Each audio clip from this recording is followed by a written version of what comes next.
મિત્રો आज वो अमदावाद में एक महिला स्कूटी लईने जती थी। પોલીસે રોકી, પોલીસને પૂછપરછ કરવાનો રોકવાનો એમનો અધિકાર છે। આ દરમિયાન બેને પૂછ્યું કે તમે કોણ છો, એટલે પોલીસ કર્મચારીએ કહ્યું આ મારું આઈ કાર્ડ। પોલીસ કર્મચારીનું આઈ કાર્ડ બેનના હાથમાંથી પડી ગયું તો બેનની સાથે કેવું બદતમીજી ભર્યું વર્તન કર્યું અને બેનને કેવી મારી છે બધા તમે વિડીયો જોઈ શકો છો। આ વિડીયો ગુજરાતના ખૂણે ખૂણે શેર કરો અને રાજ્યના પોલીસ વડા અને હર્ષ સંઘવી આર્ટ ચોપડી પાસે મોકલી આપો, જેથી ખબર પડે કે પોલીસના કેટલાક લાંચિયા અધિકારીઓ, ભ્રષ્ટ અધિકારીઓ અને કેટલાક અધિકારીઓ જેના સત્તાનો ઘમંડ છે એ ગુજરાતના નાગરિકો સાથે કેવી બદતમીજી કરે છે અને કેવું વર્તન કરે છે। આપણે બધા સાથે મળીને માંગણી કરીએ કે આ પોલીસ કર્મચારીની સામે ગુનો દાખલ થવો જોઈએ અને જે પોલીસ સ્ટેશનના હદ વિસ્તારમાં ઘટના બની છે એ જ પોલીસ સ્ટેશનના લોકઅપમાં આ પોલીસ કર્મચારીને રાખવામાં આવે।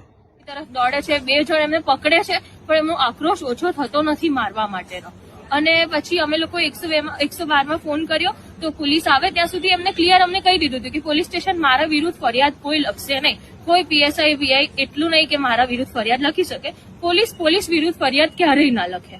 તો મેં કીધું ના પોલીસ છે તો એ જસ્ટિસ અપાવશે એવું કહીને તો બી અમે ફોન કર્યો પોલીસને।